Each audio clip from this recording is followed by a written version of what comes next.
Well, you could go with a name that's been on the tip of consumers' tongues for over 30 years, the Honda CR-V, or you might roll the dice on something fresher like the Mazda CX-50. So how does this well-established stalwart compare to a fresh-faced newcomer looking to steal the king's crown? Well, let's delve a little deeper in and find out. One look at the 2025 Mazda CX-50 and you'll know that this is no cookie-cutter compact clone. With a starting price of around $31,800 including destination, the entry-level CX-50 costs a few $100s more than the lowest-priced CR-V.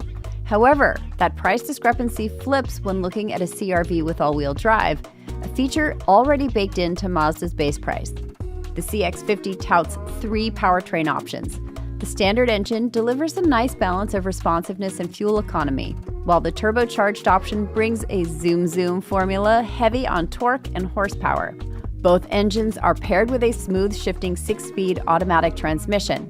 Slotting between these two is a hybrid model that borrows its engine, electric motors, and CVT transmission from Toyota.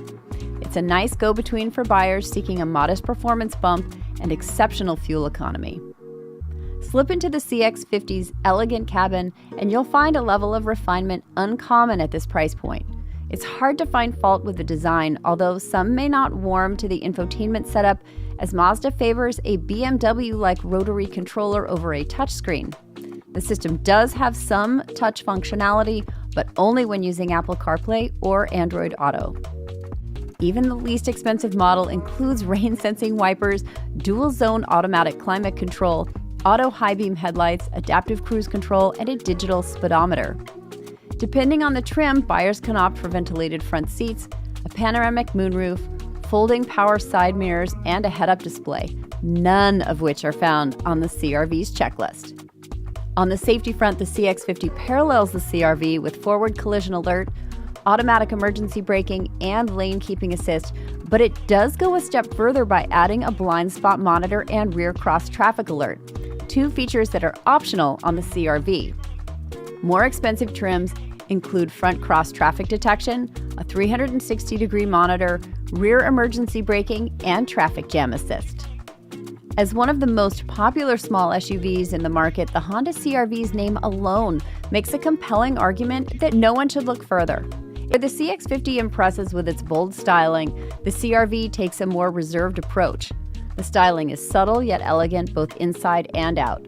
Honda keeps it simple, offering 3 trims for the gas-only model and 3 trims for the hybrid. The CR-V has nothing to rival the CX-50's optional high-output turbocharged engine, but it does offer a rival hybrid with slightly lower horsepower and highway fuel economy figures. All-wheel drive comes optional on all but the Sport Touring trim, where it's standard. The CR-V mirrors the CX-50 in front seat legroom, provides an extra inch for rear seat passengers, has 2 inches more of shoulder room, and nails the cargo hauling contest with nearly 20 additional cubic feet of cargo space with the rear seat folded.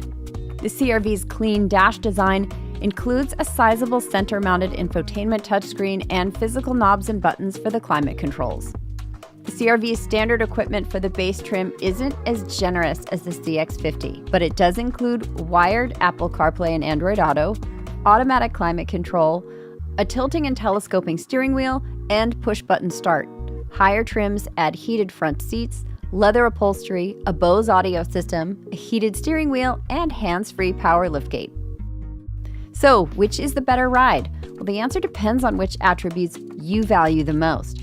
Both SUVs perform as promised and have identical warranty programs. The CR-V holds slightly better long-term resale values and has a long track record of reliability, but the CX-50 gives you more for your money, especially on the entry-level trims.